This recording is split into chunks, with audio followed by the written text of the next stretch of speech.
Happy October, everyone. We like to welcome everyone and all listeners across the Central New York region to the Voice of Eddie Show, or what I will often refer to as the VOE Show. I'm your host, Eddie Martinez, and virtually alongside me is my awesome co-host, Mr. Nick Lewis. Say hi, Nick. Hey, everyone. How's your day going, Nick?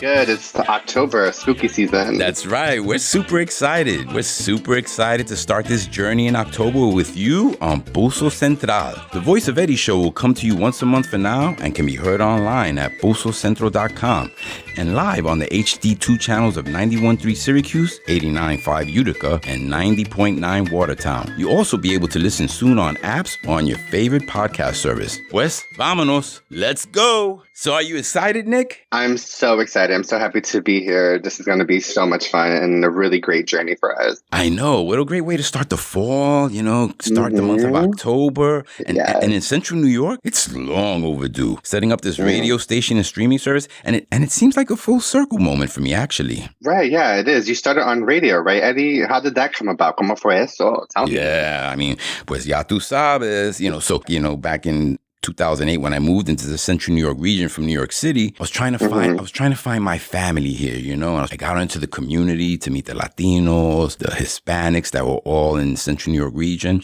And I said, what better way to get involved in the community than through, radio work? So I volunteered on a weekend radio program, and it was a great opportunity to meet people, to connect with the community, to talk about a lot of issues that are important to us. And from then, you as well, you and I kind of come from a creative background. I've done some acting work, some voiceover work, and that's kind of gone a great path for both of us. But now, coming full circle, the area is realizing that this is lacking. It's been lacking for a very long time. And we're kind of connecting the dots across the entire Central New York region from, Utica, Syracuse, Rochester, all the way through. There's been just like pockets of programs going on. And now we have one to connect all those communities together. So I'm happy to be here. I'm really excited for what this can mean to the community and to the Central New York region. Because as we know, New York is a robust population of Latinos.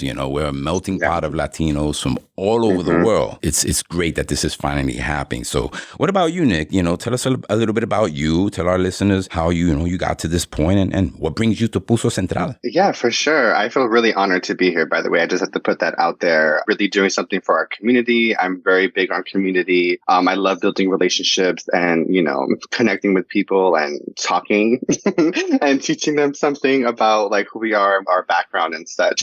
But, I hail all the way from Brooklyn, New York, born and raised. Brooklyn. Yeah. I know we are connected because we both lived in Queens at some point in South Richmond Hill, which was really cool to find that. Like you said, we're both in the art world. We're both actors. I just had my directorial debut this summer where Eddie was one of the actors. So we have a really great working relationship as well as a personal one. So that's really awesome. And I feel really honored to have that. I also work in youth development. So I work with students pre-K to 5th. I'm also a founder of a nonprofit called Blended City, where we connect and support non-traditional artists and disadvantaged communities by providing a multidisciplinary space to create. And we've been doing that for about 7 years, actually. So yeah, and we're both also Baruch College alumni. Shout out to the Baruch alumni out there. Yeah. When I first met Nick, I knew there was something special about Nick. I was like, this is like the younger sibling I never had. And it turns out we were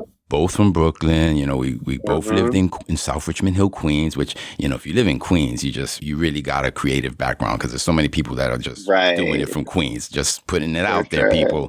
Queens is it. And then, to find out that, Nick's an alumni from Baruch College, I was so proud, so proud. Like, just, I felt like that. We smart. Yeah, I just felt like that older brother, like, wow, man. No, I definitely feel that for sure. And then, on the flip side, side. You know, I may be older than Nick, but Nick has brought me into some of his creative, wonderful world with Blended City. And like he mentioned, we did a wonderful, you know, theater project over the summer last year. And it's just positive vibes and positive people breed success and love, and just looking at people and saying, you know, I want you to succeed. I want you to become everything you want to be. And it's just great that, you know, Nick and I align on those type of things and that mission. And I've done a lot of work for Nick's, you know, not-for-profit organization, Blended City, as well. And I'm glad that I invited him to be on this show as a regular co-host. So, you know, welcome, Nick. You know, thank you. I'm so happy to be here. I'm so honored. I have high expectations. So, you know, prepárate. No, absolutely. I got you. You know, we're gonna bring great content to the Central New York region. You know, everything and anything. You know,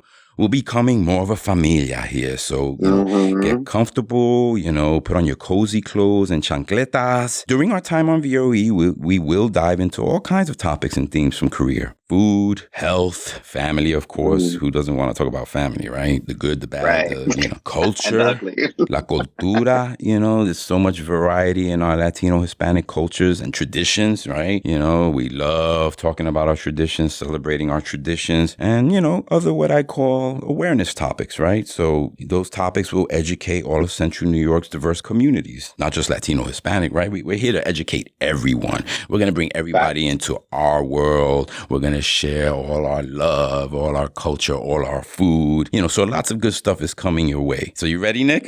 So ready. This dale.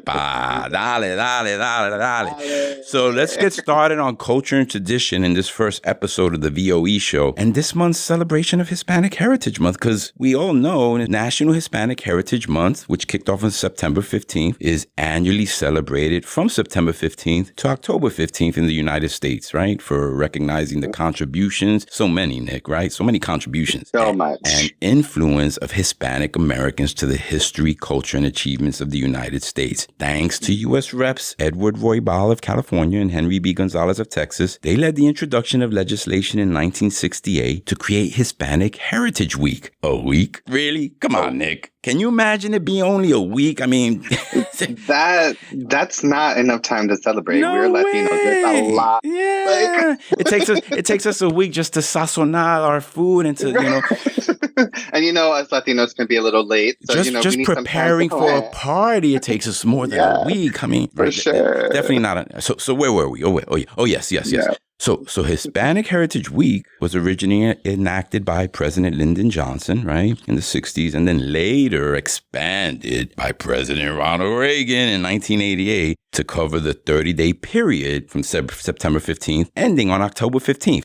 Now, that's what I'm talking about. That gives us time to celebrate and invite some people to some parties. Yeah, we could invite some people to some real, you know, house parties now, right? Over the weekend, over 4 weekends. So Ronald Reagan got it right. Yeah. And he actually seemed to be a champion of diversity. I don't know if you knew this, Nick, but Reagan played football in college, and 2 of his black teammates were not allowed to stay at the team hotel for a game they actually traveled to down south. Can you believe that? Well, I mean, cool. I can't believe it because it was, you know, now we're definitely different now, but back in the 60s, down south was just very segregated. Right. But my man Reagan stepped in and had them stay at his parents' house, which was actually close by.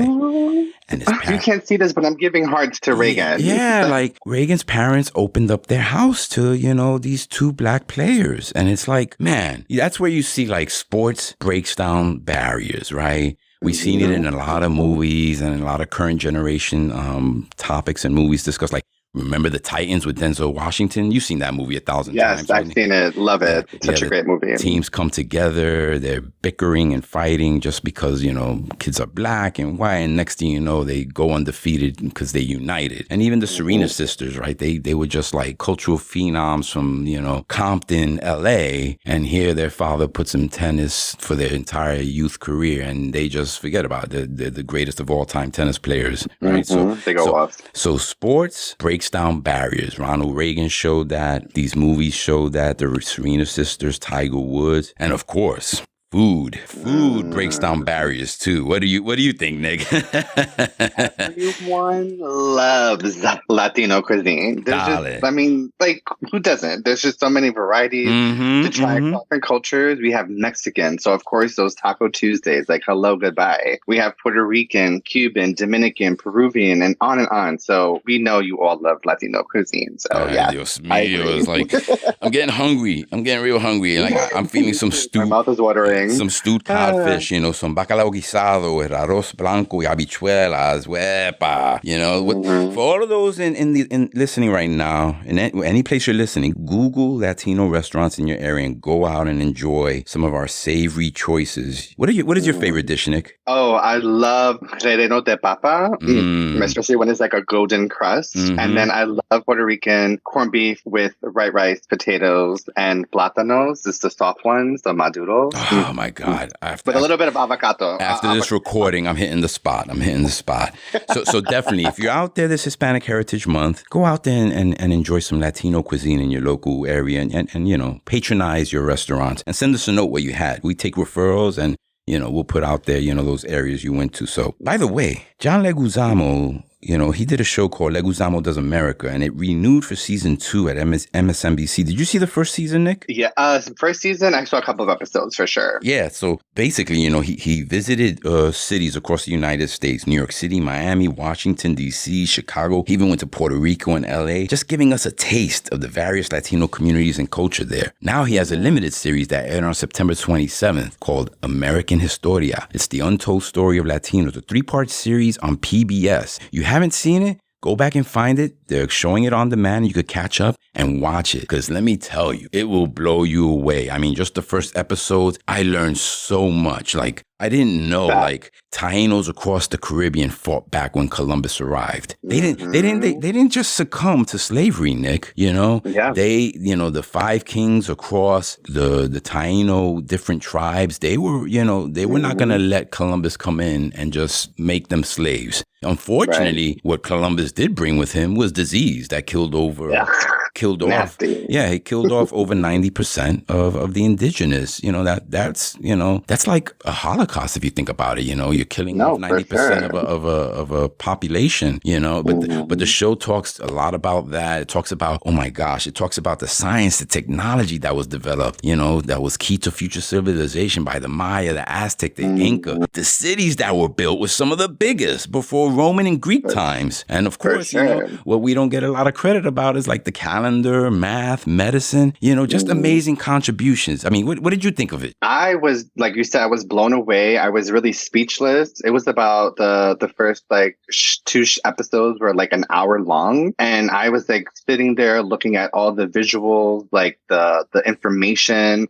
Something that really stuck out to me was how the Olmecs were way in advance before even Rome was even built, or even as it was in its young stages. And I'm just like, wow. So all of this is not even told in our stories or in our history classes. And it really is an integral part of American history. And not to be told all of these things, especially being a Latino, is really wild. But I do have to give John his flowers to bring this forward and to share all this information and really educate us, and not just us Latinos, but just literally everyone around the world about how much of an impact these people had in ancient times and where we are today, Yeah, John. So it was really wonderful. Yeah, he's a real one. He has no agenda other than to get the facts and their history correct, Right. And I think that's going to make a lot of us realize, wow, I'm proud of my roots. I'm proud of my heritage. It does make you feel really proud and honorable. And also, too,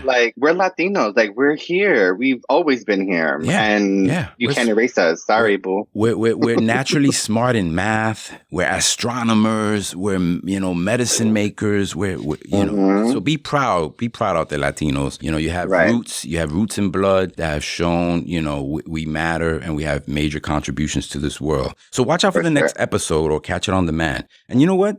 This is actually a good segue for our discussion about, the other tradition and celebration that's coming up, Dia de los Muertos, right? As Hispanic Heritage Month ends, it meets up with a traditional Mexican celebration, right, Nick? Yes, it does. It's actually a common theme across Hispanic countries, actually. And one of that is a common thread in Hispanic culture and tradition. It's pretty much celebration. So we're always celebrating. We're always, festivals and, all of these like big parties and such. And among the diverse Latin American traditions, for instance, one of them is Las Posadas, which is a Mexican Christmas tradition, a religious festival that commemorates Mary and Joseph's search for shelter on their way to Bethlehem to give birth to Jesus. Another one is La Quinceañera, which is a celebration of a girl's 15th birthday that is common in Mexican and other Latin American cultures. And this actually marks a transition from childhood to young womanhood. Yeah. And, it's kind of similar to America's Sweet 16 ceremony. And I know we've talked about where, if you like grew up in Puerto Rico, you kind of do like a quinceañera, or if you grew up in America, you do a Sweet 16. But it really signifies the transition from being, a really young girl to now going to womanhood and adulthood. Yep. Right. Yep. And as a Boricua, Las Posadas just reminds me of like my Catholic upbringing and going to church. And around Christmas time, they would celebrate the stations or the different places that Mary and Joseph visited, looking for like places the Three Kings type of thing too. Yes, the Three Kings celebration and how they found, place to stay. And then La Quinceañera, of course, like my cousin in Puerto Rico had a quinceañera. My sister had a Sweet 16 here in New York City. It's tradition. It's like passed on from generation to generation. And it's a great celebration. It brings the family together. It's positive vibes. It's like, okay, we're putting our women, our matriarchs of the family are so important to us. We're gonna bring that up in one show this year, in the next year. Trust me, about talking about the matriarchs of the family. I totally agree. Yep. So Dias de los Muertos celebrated November 1st and 2nd. Keep going, Nick. What else? Yeah. I got you. So then we celebrate Dia de los Muertos, celebrate November 1st and 2nd. So it is coming up really soon. It's also called the Day of the Dead. It's usually a holiday traditionally celebrated on those 2 days, November 1st and 2nd, though it may be on other days such as October 31st, which is kind of similar to something else that we're going to talk about in a second. And it's widely observed in Mexico and other places by people of Mexican heritage. So this is where the families welcome back the souls of their deceased relatives for a brief reunion that includes food, drink, celebration again. And so this is like a really good time, That's awesome. I mean, one of my friends who's Mexican American, she shared with me pictures in the tradition of creating altar tables and where family members they would decorate a table with pictures, mementos, candy, and keepsakes to celebrate the memories of deceased loved ones. It was beautiful. Yeah, it's really beautiful. It's kind of like the movie Coco from 2017, the Disney animated movie, which is really inspired by Dia de los Muertos. And fun fact, me and my partner are going to be Miguel and Hector from Coco. So I'm excited to dress up. So the movie, if you have not seen it, which you should, follows a 12-year-old boy named Miguel who was accidentally transported to the land of the dead, where he seeks the help of his deceased musician great-great-grandfather to return him to his family and reverse their ban on music. So check it out, Disney Plus, Prime, and, check out a little bit of our culture and all the Latino actors that are part of it, for sure. Definitely check it out. I mean, Halloween is so much fun, and Dias de los Muertos is so much fun. I mean, that's a good segue to Halloween, Nick. Yeah, actually, we're crossing over to American culture a little bit right there. So how did Halloween come about? Yeah. Halloween is a celebration every year on October 31st. That's why October 31st, November 1st, and 2nd all, kind of encompasses everything together. In the 8th century, Pope Gregory III designated November 1st as a time to honor saints. Soon after, All Saints' Day came to incorporate some of the traditions of Samhain. So Samhain is spelled Samhain, Samhain, but it's pronounced Samhain. And it's the evening before All Saints' Day, known as All Hallows' Eve, and later Halloween. So Samhain is marking the Celtic New Year, which is the end of summer and the end of the harvest season. It also signaled the beginning of winter, which they associated with death. So in the winter, we hibernate, we rest, it gets dark really fast. And so on this day, the Celtics believed the veil between the living and the dead was especially thin. And this allowed spirits of the dead to visit the living. Uy. Ooh. I'm not gonna lie, man. As a kid, that Halloween spooked me, and the way you're speaking about, allow spirits of the dead to visit the living is just. Ooh. I blame the horror movies, right? That always seem to come out around Halloween. The Michael Myers, the Freddy Krueger, them telling me the boogeyman was out to get me. So, but Halloween is so much fun, so much fun. Yeah. No, yeah. No, Halloween is definitely fun. Like I said, and that's why I'm dressing up this year. Dia de los Muertos. Are you dressing up this year, Eddie? I can't really come up with a costume idea, so I'm kind of one of those weird parents that I'll get like a really scary mask. And I'll drive around in my car when my kids are, trick or treating, and I'll just pop my head out the window and scare a couple kids. I love that. Or I'll stand on the porch, and as they're grabbing candy, I'll make believe like I'm a stiff mannequin, and I'll just jump at them like woo, That's funny. I love that. So quick time check. We have like 7 minutes left, and Nick and I want to make sure that we touch on two more important awareness topics this month. So we talked about, Hispanic Heritage Month, Dia de los Muertos, Halloween. But in October, October is also National Bullying Prevention Month. So it's an opportunity to encourage the nation to engage with organizations at the local level to create safe and supportive environments for our kids. Bullying is unacceptable. Okay, it can have devastating effects on children, and I'm glad Nick is here because he's in the school system. Bullying can be verbal, physical, social exclusion, right? That happens a lot. Digital, right? Gosh, digital has just transformed bullying, and through email, texts, and social media posts, it can be very nasty. So, if you have young kids, be mindful of their behavior and, watch out for the signs. Nick, you work in the education system. How important is this a topic? Oh, this is super important. Years ago, it was a very touchy topic, very, not sure what to do, what the end result would be. But years later to this day, there's a anti-bullying policy that's across VOE and across schools, really to protect our young people. Like you said before, it has devastating effects long-term, even to adulthood.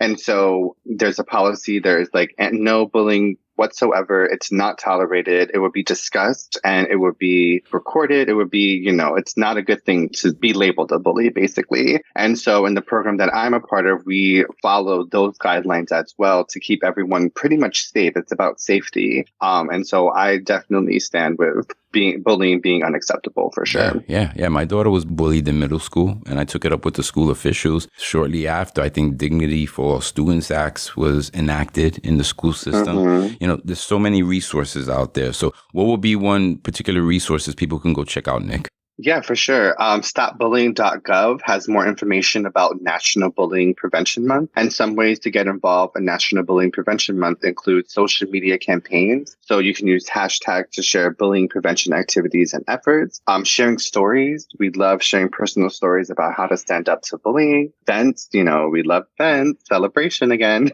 Participate in events that share inspiring stories and wisdom about preventing bullying. So that's pretty much... Yes. Some stuff that we can share. Yes, great information, everyone. So go out there and definitely read up on it, all right? If you have children, read up on it. And lastly but not least, October is Breast Cancer Awareness Month. So I'm all about annual checkups, aren't you, Nick, right? Getting our blood checked. Absolutely. Checking yourself. Sure. So we Latinos have family history to deal with when it comes to health issues. So Nick, what are some resources for folks to look for in terms of, breast cancer information, breast cancer awareness? Yeah. So if you're unsure, there are so many services that can help. You can find one near you. You can go to www.breastcancer.org for more information and to see your primary doctors. Through awareness and proactiveness, we can definitely beat it. So yes, please see your doctors regularly.